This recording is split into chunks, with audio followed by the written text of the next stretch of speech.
అనగనగా హిమాలయ పర్వత శిఖరాల మీద ఒక బూరుగు చెట్టు ఉండేది.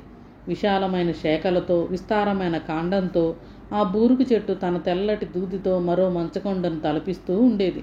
ఒకరోజు అటువైపుగా వెళ్తున్న నారదుని దృష్టి ఆ బూరుగు చెట్టు మీద పడనే పడింది. 1000 అడుగుల ఎత్తున ఇంతటి మహావృక్షం మనుగడ సాగించడం సాధ్యమేనా అనుకున్నాడు. అనుకున్నదే తడవుగా బూరుగు చెంతకు వెళ్ళి, నువ్వు అల్లంత ఎత్తున ఇంతగా విస్తరించి ఉన్నావు కదా, మరి నీకు ఏనాడు ఆ వాయుదేవుని వల్ల నష్టం వాటిల్లలేదా? ఆయన తన పవనాలతో నిన్ను విరిచేందుకు ప్రయత్నించలేదా? నీకు వాయుదేవునికి మధ్య ఏమన్నా బాంధవ్యం ఉందా ఏం అని అడిగాడు నారదుడు. నారదుని మాటలతో బూరుగు చెట్టుకి పౌరుషం పొడుచుకొచ్చింది. వాయుదేవుని స్నేహంతో, అతని దయాదాక్షిణ్యాలతో నేను మనుగడ సాగించడం లేదు. నన్ను కూల్చేంత సామర్థ్యం వాయుదేవునికి లేనే లేదు.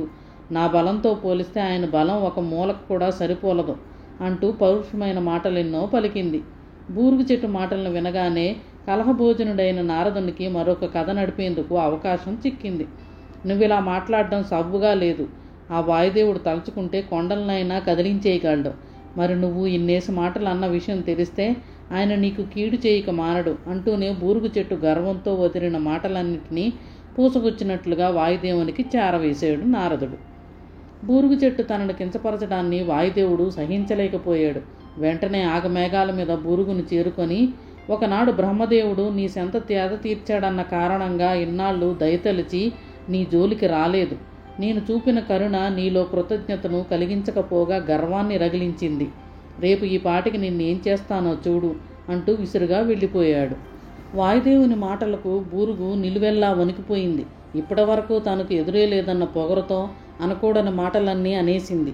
వాయుదేవునితోనే వైరం తెచ్చుకుంది.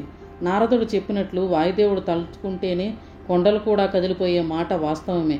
అలాంటి తాను మాత్రం ఆ ప్రపంచనుణ్ణి ఎదురొడ్డి ఎలా నిలబడగలదు? ఇప్పుడేం చేయడం? ఇలా పరిపరి విధాలు ఆలోచించిన బూరుగు చివరికి ఒక నిశ్చయానికి వచ్చింది.